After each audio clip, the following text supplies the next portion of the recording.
Oh, hey! Caught me on my coffee break there. Anyway, welcome back to another exciting edition with Dave. So, I was tagged by Sufficient Survival to show my 3 favorite bushcraft knives. Okay, now that is a very hard decision for me because I have so many knives that I love. You know, everybody knows me as a machete guy, but yeah, I love knives too. Knives are great. I love them. I love Scandi grind knives for my bushcraft knives. The longer I've been into this stuff, the more I hate grass as a tender bundle because sometimes it's got moisture, sometimes it don't. But I have learned if you have a Scandi grind knife, you can make feather sticks, you can make curls, you can make shavings, and they will never fail you and your ferro rod. Okay? Now, enough about that. Alright, what I'm going to do now is I'm going to show you my favorite knives, my 3 favorites, and then I'm going to show you the runners-up, which I give as an honorable mention.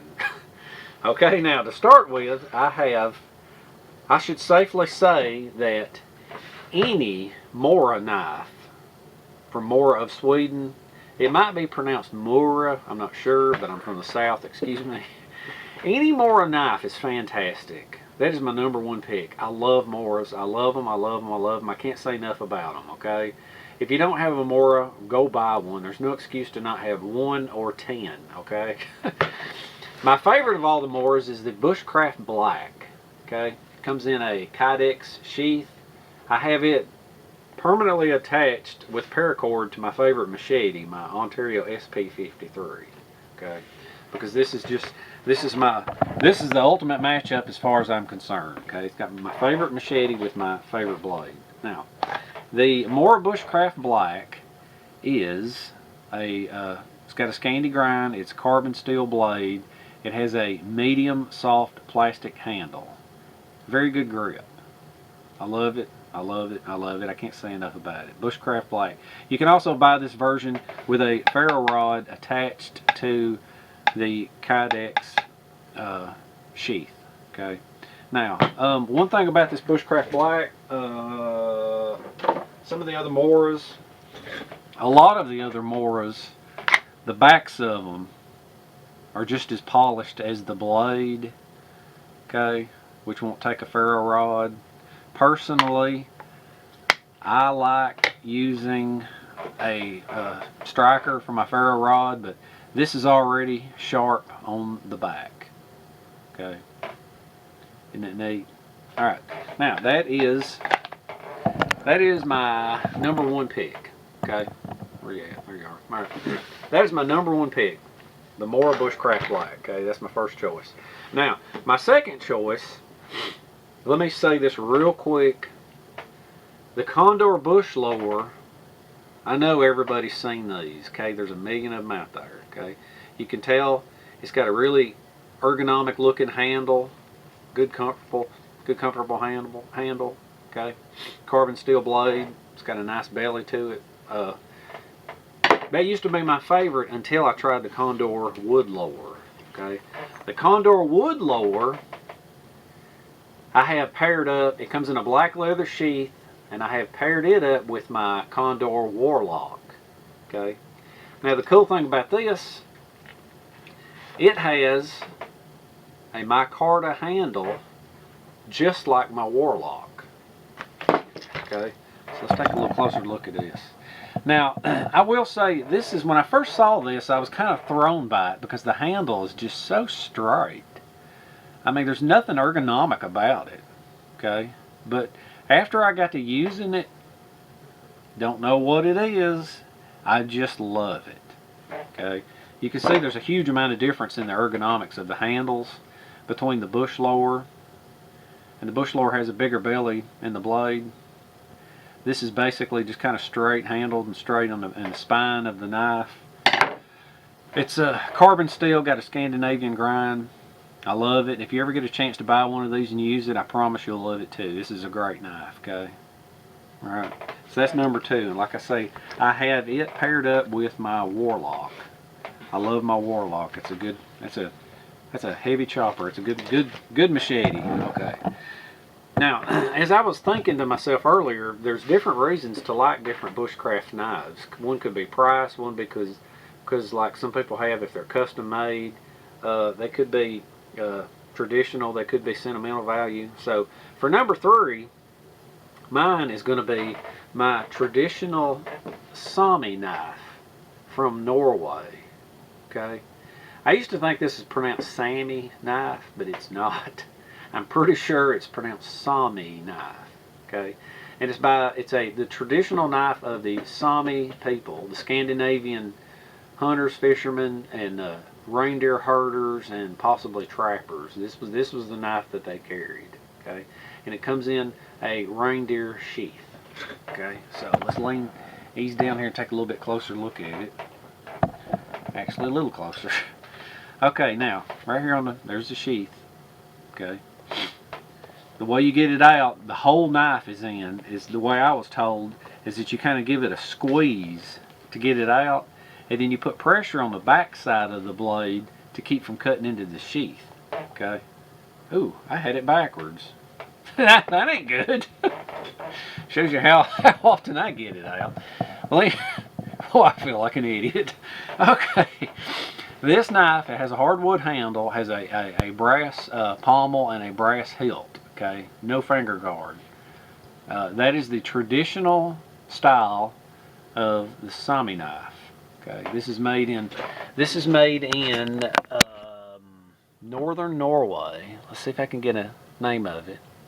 That I used to think, I didn't know how to pronounce that before, but that is pronounced Knismed Strømming. Okay, Knismed Strømming. Now the Strømming family, from what I have been told, that family, there's multiple generations that have been making this knife in Norway. It's in the family. There is a lot of tradition, a lot of history, a lot of background into this knife. Okay. The gentleman that I got this from, that lives in Norway, he said that the traditional Scandinavian hunter, reindeer herder, fisherman, a lot of them didn't carry an axe, they didn't carry a machete, they didn't carry a small knife. They carried one knife like this. And it's a pretty big knife, and it's not that heavy, but they were so skilled, they did it all with this. They could put this length to advantage to chop with it, and yet it was also their knife. It was like it was their heavy chopper and their knife. And it's got a Scandinavian grind, and it is a carbon steel blade. Okay, now to show you what I got wrong before, is you put pressure on the back side of it as you're resheathing it, and that's what keeps you from cutting into the reindeer sheath. One thing about these Sami knives I've never understood is they have this thing on the bottom of them to where the leather is cut and tucked and left like that. Okay, that is a 4-reel made in northern Norway Sami knife. Now I want to show you one other thing right here. This is a Sami knife, but it comes in a leather sheath, not a reindeer sheath, which is not proper. It's not traditional. And the other thing, yes, it has the brass pommel and the brass hilt and the hardwood handle. It's got the Scandinavian grind, but the thing about it is it's got a finger guard. Okay, they used to never have the finger guard. The finger guard is not traditional. Okay, this is a nice knife, but it's not the traditional one.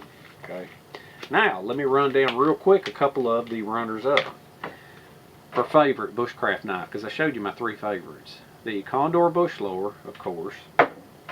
And I've never owned a Martini knife until recently. I bought 2 Martini knives because I found out that they're made in Finland. And you know good and well, anything made in Finland it's good quality. It's good quality, just like anything made in Sweden. Probably make some people mad saying that, but they're good quality.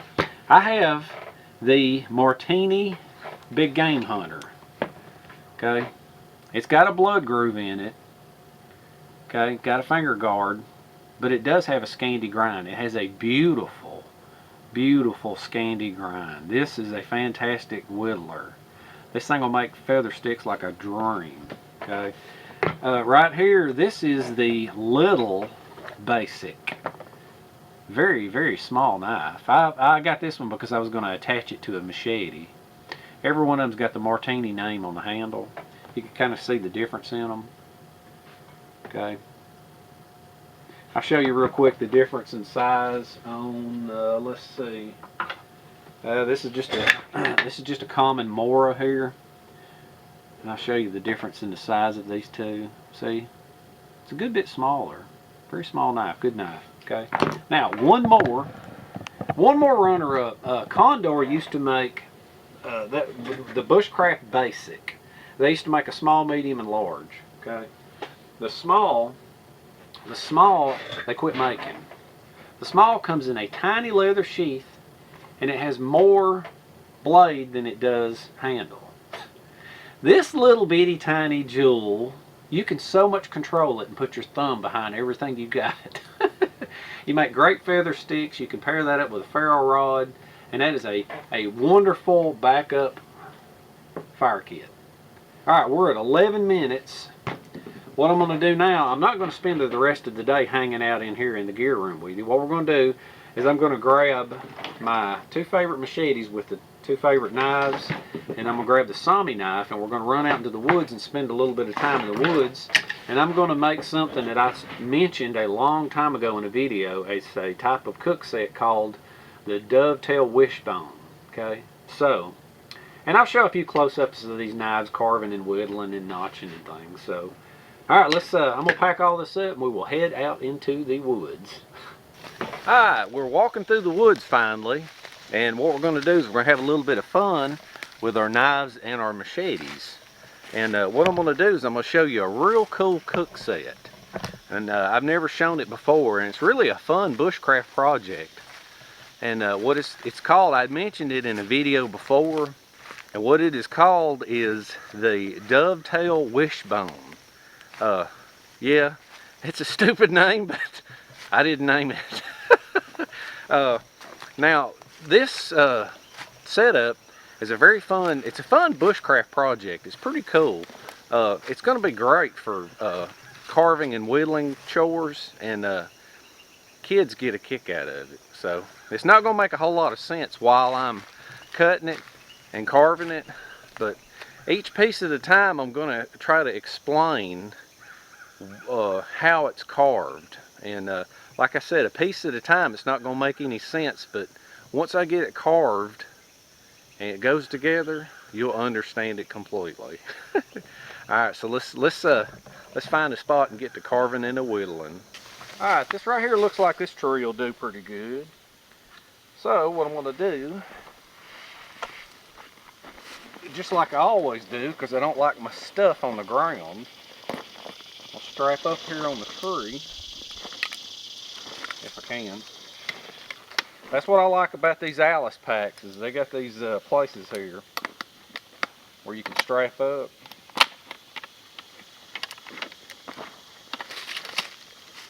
That way my stuff won't be on the ground.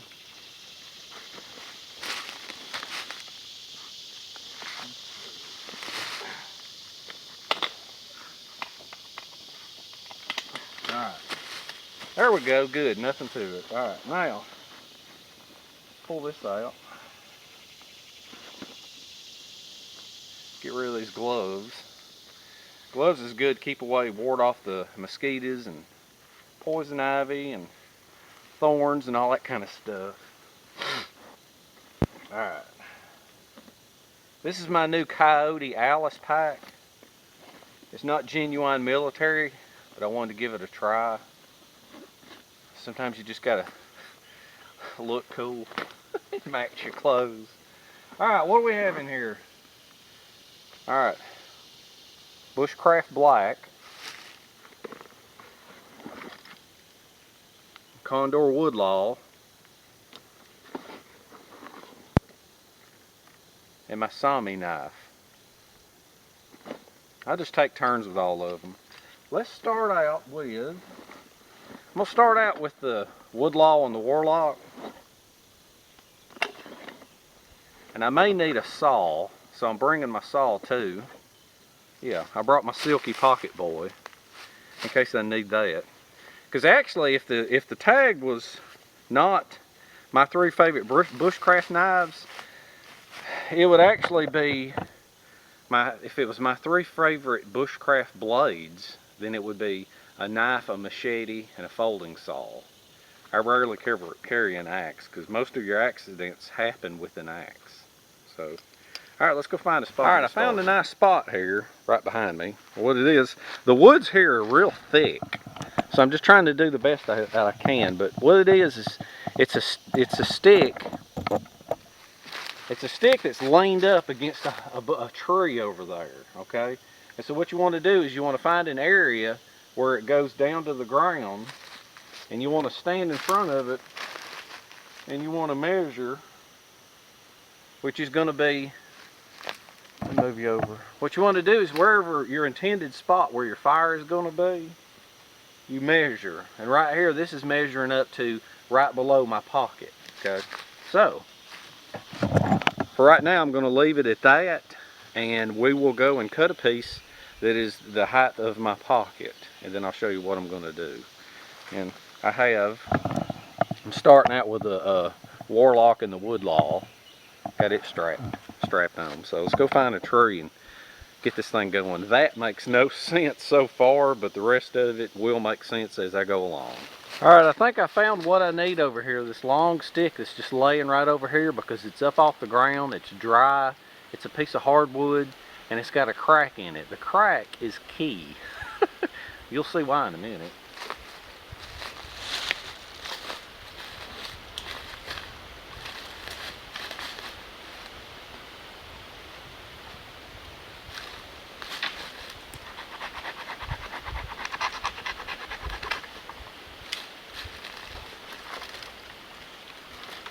Alright, now I've got this piece right here, which I think is going to work good, and I'm going to measure it up to the underneath of my pocket and saw it off right here.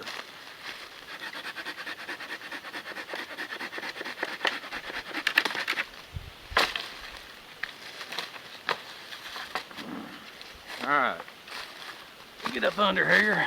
Now, I got this piece of wood. Okay, normal piece of wood, and as you can see, it's dried. It's got a crack going right down the middle. That is key, and I will show you why in a minute. Okay, and I've got it to where it's right up under my pocket because that's where I measured to where the tree is. So let's find a big stout tree, and I'll show you the next step. All right, I had to go back and get, this is like my 3rd piece of wood because the first 2 were rotten. So this is a pretty solid piece, but it's got a bunch of small branches coming off of it, and they have to be removed first.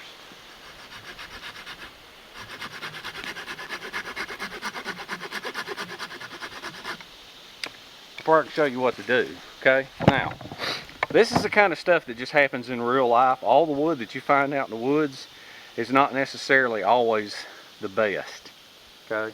But anyway, what you do is you find a piece of wood, and if it's got a split down the middle, that's even better, in which this doesn't have a split, but I'm going to try to make it work anyway. I think I'm going to start from the bottom. Yep, there's a split. Anywhere where you see a natural split, you want to try to find that, and you want to use that, and you want to start that split with your machete, okay? So what you do is you put your machete inside that split, or if you've got an axe, and then you pound it against the tree to try to get it started.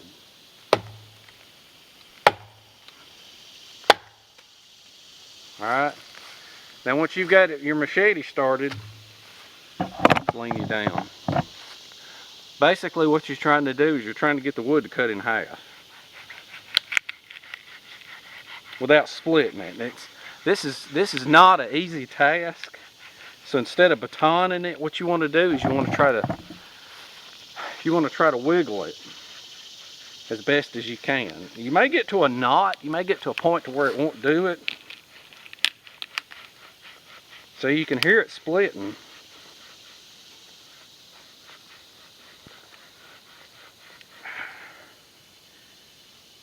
Alright, I didn't want to, but I'm going to wind up having to baton this piece because sometimes batoning it will crack it. Let's go ahead and give it a try and see if we can split this thing in half.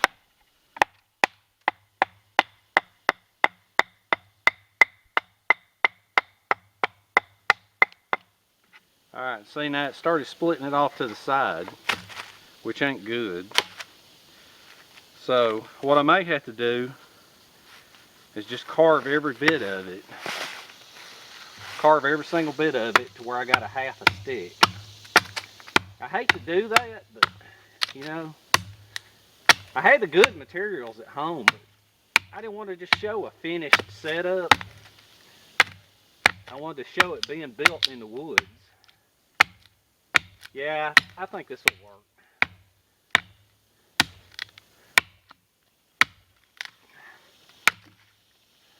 Alright, you don't have to cut all the way to the bottom. I can stop right there. The perfect stick will not have any knots in it, but I'm just having to kind of use what I found, you know, to get the video done. But basically what you want is you want a half a stick, and on the ends it doesn't matter if it's round or not. I have found them before where I've batoned them from one end to the other completely perfectly flat. So, and what you want to do with this, what you want to do is, if it didn't turn out just right, you'll want to carve it to where it's perfectly flat and it's like a half a stick. Okay? And then down on the very bottom right here, you want to cut it to a point as best as you can.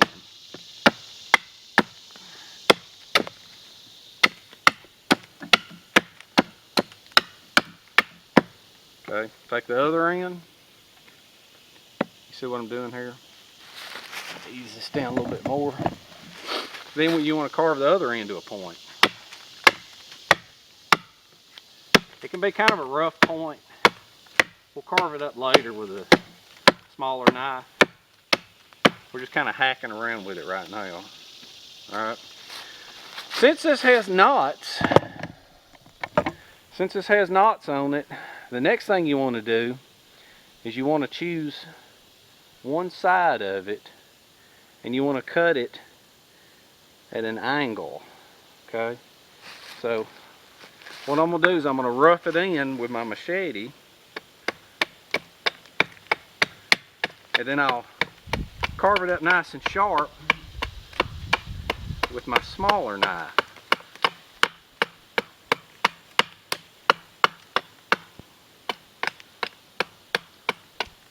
Kind of making a mess out of it, but that's okay. You'll get the idea when I get there. Alright, I've hacked on this thing a little bit and it really doesn't look like anything like what it's supposed to. But it's a half a stick, and I've started carving the back side of it relatively flat to a point. Now out on the ends, take the old Woodlaw, put my thumb behind it. Sometimes I will. Sometimes I use the other thumb. And what I'm gonna do now, yeah, I don't need the thumb. What I'm gonna do now is I'm just gonna carve this to a point. And then I will turn it around and I will carve the other end to a nice point. That's why it's good to have a knife and a machete, because you have so much more control over a knife. Now see, this is some very good hard wood right here. This isn't rotten like those other pieces. The other pieces was all full of ants. So see, now I got a nice sharp point to it. What I'll do is I'll sharpen up the other end next. Alright, I have both ends to a sharp, nice sharp point, okay? So the next thing that you want to do, the back half of the log, you do nothing to it, okay? Generally that'll work. We may have to carve on it. On the front, what you want to do, see if I can get this on camera. On the front, what you do, I've already hacked on it a little bit, but what you want to do, see if you can see me. You want to carve kind of a sharp angle on it, all the way down. Now this is a very sloppy version, but I wanted to try to build one here on the spot so that you can see how it's done. I've got a nicer one in my truck, and if this really turns into a lousy job, I'll show you the other one as it's gotten done. Okay, now let's see if I can show that. What you got here now is you have a flat on this side. Okay, this is a flat part, and then I've got an angle carved on this side. Okay, and then I'll take it over there to that one log and I'll show you what we're going to do next. Oh wait, I missed a step. Hold on right there a minute, let me grab something else. Alright, there was one more step that I had forgotten before we go over to the log. What you want to do is you want to grab the part that you had batoned off. Okay, and what you want to do is you want to put a dimple in it. About right there. Just turn this round and round.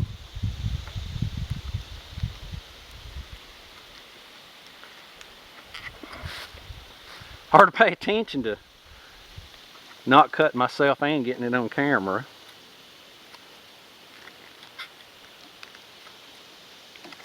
Alright. Once you got the dimple done, what the dimple is the dimple is the bottom pivot for this part.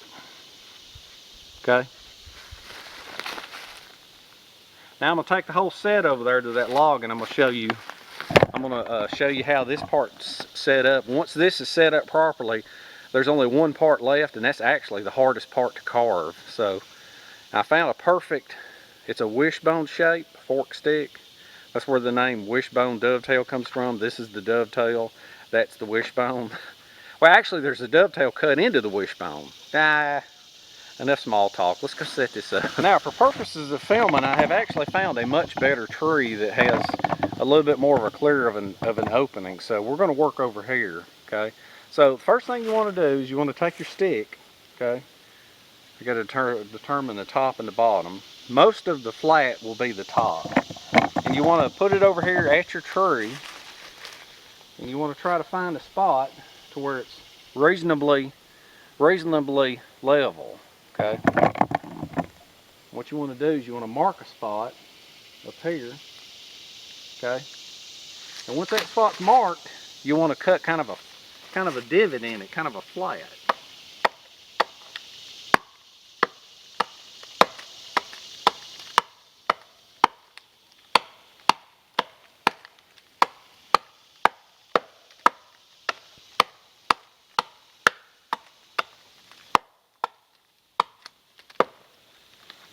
Alright, now that you got, I may have to show you it a different way. Yeah, I'm going to change the camera angle. As you can see, what I've done is I've cut a flat into it. And I'm going to aim the camera up under so you can see what I'm doing next. Alright, we're underneath this tree that has leaned, and I'm at my divot. Okay, so what I'm going to show you next is what you want to do. See if I can see what I'm doing. Yeah, I can see. You want to take your knife, see what I'm doing here? And you want to cut a divot into the top. Okay? Alright. What you're going to do with this thing is this is going to spin inside of it. Okay? Let me get you at a different camera angle and I'm going to show you how this thing goes together. Alright, I got you backed up far away from it now. And what you want to do is the pointed part that's all the way flat, the bottom part's got a little bit of round to it. You got this stick that's got a dimple. Okay? So what you do now is you stick this part in the divot under the tree, and then you wedge it in with this.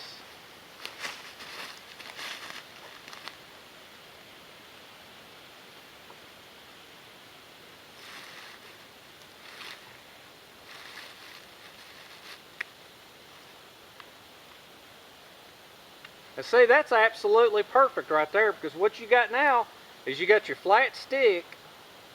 It's got a divot up in the top, And down in the bottom, it's on that divot on that board, and this will just spin round and round. That is exactly how it's supposed to work.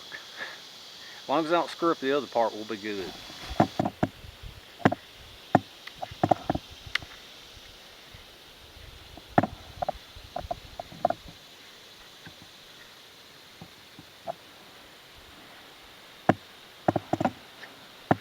What I found here is I have a tree that is dead and laying up here, and in mid-air, it has a forked stick out on the end.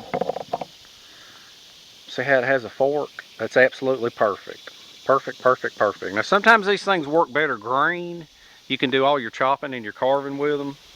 But this is dead and dry, so I'm gonna give this a shot. Now I've swapped over to my Bushcraft Black, my Ontario machete. Give it a little bit of air time, because after all, the name of the video is, you know, my favorite bushcraft knives. Let me clear some of this out, and then I'm gonna get you a closer look, because this is very important. But before you ever remove this forked stick from your main branch, there's things that you got to do that'll make life much easier.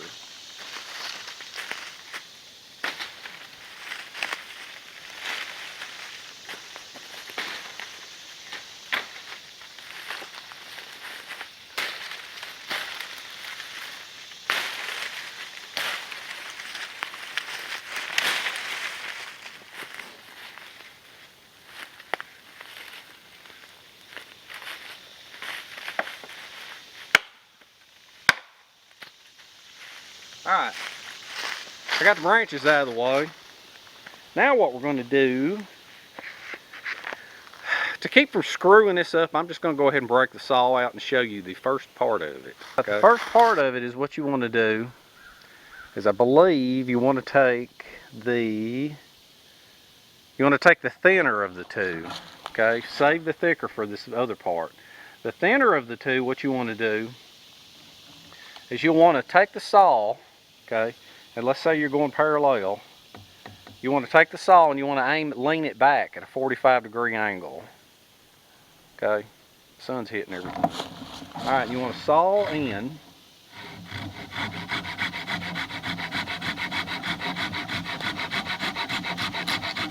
To about halfway, okay? And I'm gonna go on this other side, and I'm gonna saw in about halfway.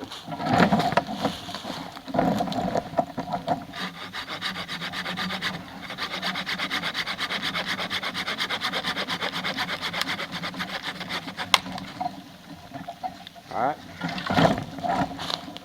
Now as you can see, whoop, too much stuff in the way. Alright, I may get you a little bit, let me get you a little closer so you can see some detail on this as I clean it up. I'm gonna clean this up with a saw a little bit.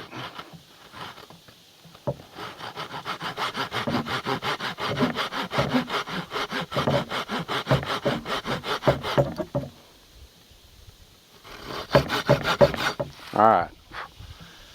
Okay, can you see that's a V in it? Now if this was green wood, I would be able to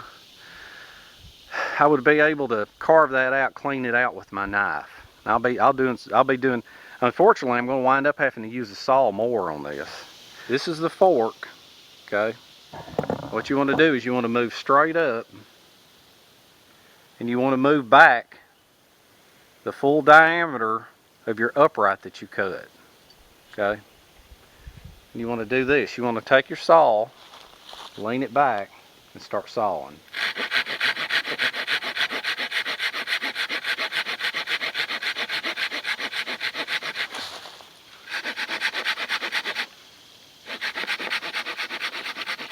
You want to saw about halfway through, okay?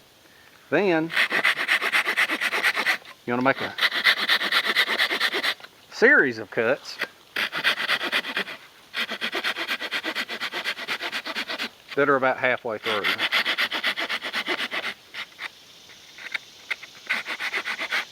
All right. Take your knife and just start popping these off.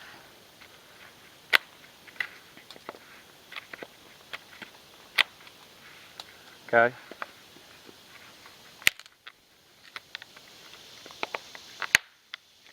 See how I say it's easier to work with it like this?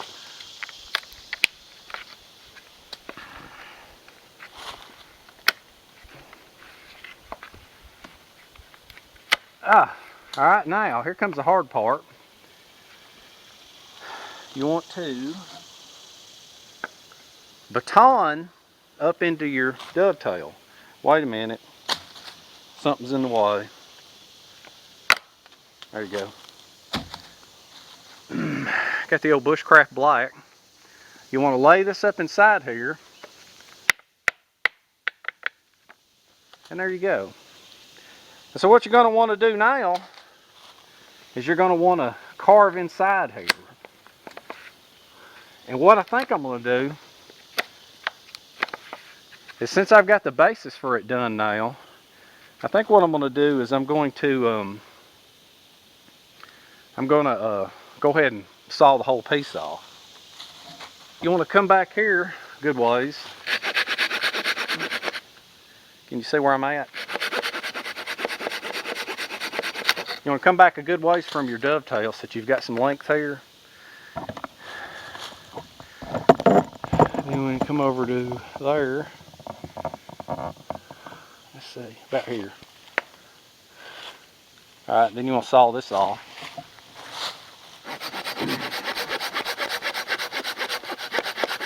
Cut off, and it figures I'd screwed it up. I cut the dovetail too far back. Because see how it's got the V at the bottom and the dovetail at the top? I cut it too far back. You'll see why in a minute. When I place this on here, see how it hangs down? It's not supposed to hang down, it's supposed to hang straight. See how there's some missing back here? But, I mean, it'll still work.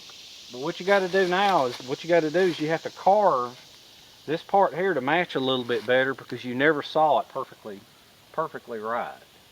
Okay. So what I got to do is cut some off the top and some off the back. On this V, I got to cut some off the front of this side and the back of this side. So, well, the front here and the back here, I'll carve it off here. Okay. Alright, now on this V-notch right here, you don't necessarily always line it up when you're sawing it with this, and as you can see, this is at an angle. And that's a good way of looking at it when you do this. Okay. So what you want to do, let's see if I can get this on camera. What you want to do is you want to kind of cut into it a little bit.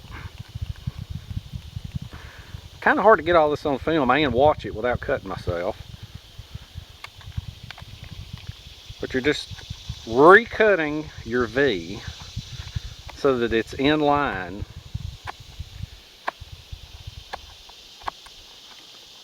Okay, I got that part. Now let's go on the back side here and let's recut this. Man, this is a doozy. This is hard enough to cut without looking in the camera. Because when all those guys on that show alone, when they talk about actually surviving and filming it all, I believe them. When they talked about how hard it was to do.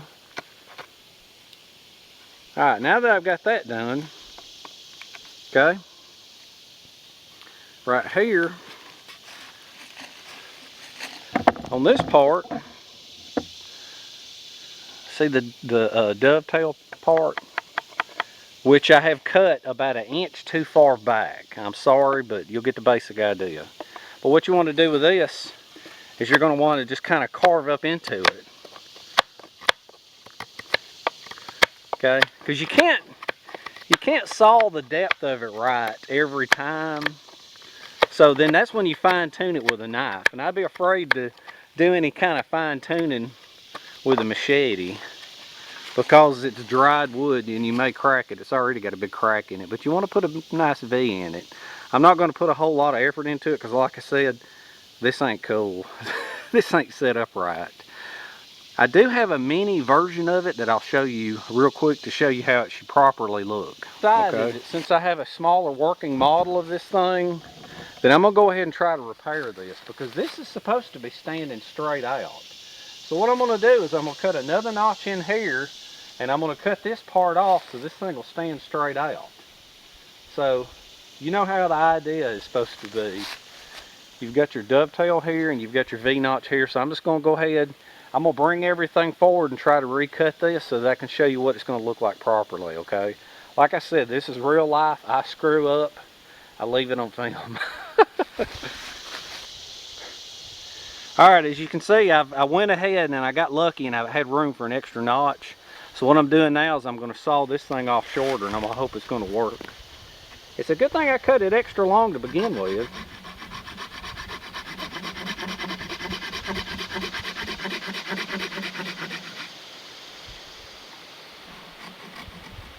Because I really like to show you how it's supposed to be done properly.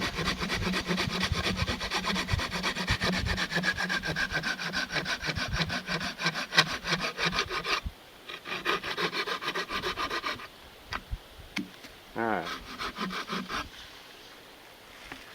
Put another V-notch in it. Now let's ease back over here to our stick. Let's see if I had success. You can ignore all that stuff on the back. Yay! I think it worked. Yeah, it worked. Alright, that's the way it's supposed to work right there. Okay. As you can see, the dovetail holds on, the V-notch goes down, and then you've got this hanging out. Now what you want to do out on the top, you want to put a little notch in it so that your panel's set. Now I'm going to do a little bit more carving on that to make sure that it fits perfect before I swing it around and show it to you. I got out the Sami knife. We'll use it for our notch. Okay.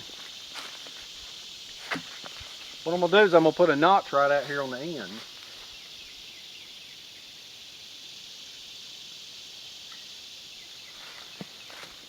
Alright, it's easy around this tree right here. Where's that notch going to be? Right here.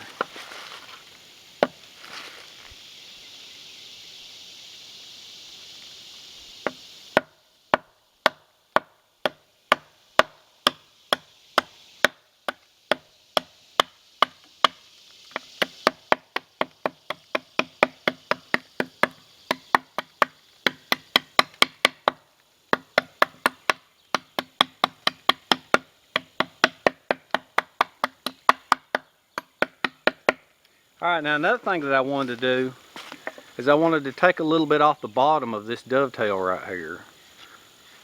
Let's see, I think it's the bottom. Yeah, alright. Can you see what I'm doing here? I'm going to take a little bit off the bottom.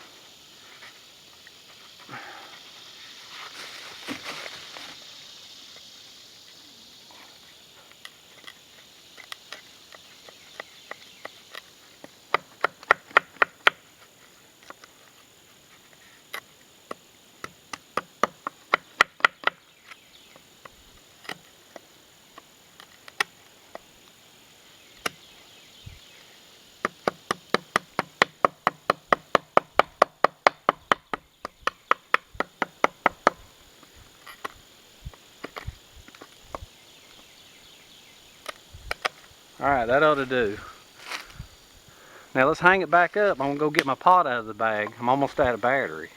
And I'll let you go. This other part here, out of the van, while I was gone, okay, this is my smaller version. This is one that I had made up before. This was a backup in case this screwed up. But as you can see, the top part here is cut to an angle. And then the bottom part, there's nothing done to it. There's a V on it. I mean, there's a dovetail cut. There's a V, okay? Now the way this works, this part goes on here, and this on here. Okay, and this thing, you mount it the same way and it'll spin round and round. And so you can just pick it up and you can adjust it wherever you want. Okay? Alright. Now let me grab my pot out of this bag right here. I'll move this thing down where you can see. Let's see how well this works. Put it on. Alright. And see, it'll hang up there. You can adjust it down very easily, down lower. You put it up anywhere you want. Okay. And then I've got this notch out on the end right here. Now, little word. At the end of the video, I'm going to tag some people. And the people that I tag,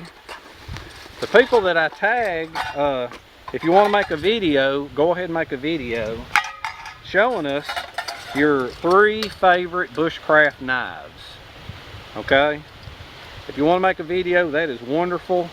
And if you don't, whatever. No problem. It's just YouTube. Not a big deal. Okay, so I got my pot hanging right here. And this is how you do it. You hang your pot over it. Okay? And the fire will be down below. Okay? So what you're going to be doing then is when you're using this thing, you can adjust it down lower over the fire by just a simple lift of the stick. Okay? Now, if you want to move it out of the way of the fire, you don't grab this part. You never grab this part. You grab this part and you spin it around. Okay? You can either have it over here over the fire, or you can spin it over there away from the fire. Okay? Ain't that just neat? That is a lot of fun to set that thing up. There's a lot of carving skills in it. All that kind of stuff. So, alright. I'm going to flash some names across the screen, and if you have been tagged, make a video showing your 3 favorite bushcraft knives. If you don't want to, no big deal. I will see you in the next one.